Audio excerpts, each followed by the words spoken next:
ගීත ගායනා කරන්න. පුළුවන් නම් ගායනා කරපන්. මම එතකොට පිළිගන්නම් ඔබ මගේ සමන් බලි අම්මා කියලා.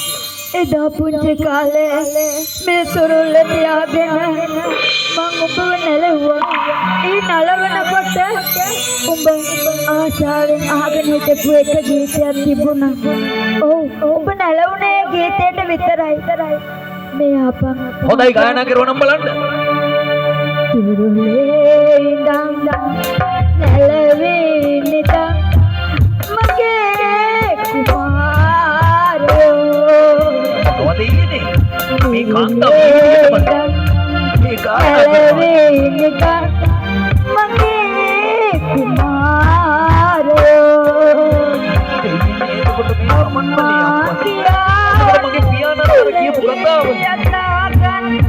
තරුණෙක් බතාපන් කවියක් නතර කරන්න මගේ සමන් බලි අම්මේ.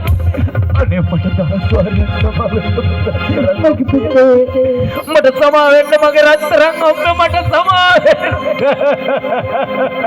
මං හිතුවා කවදාරි මම යදෙන්න කලින් උඹව මගේ ඇස් දෙකට දකින්න මට වාසනාව ඇති කියලා මං හිතුවා මගේ පුතේ. මම ඔබට අපහාස කරලා මොන තරම් පාපයක් සිද්ධ කරගත්තද? නෑ, මගේ නෑ. සමන් බලි අම්මේ මට පවු නෑ කියලා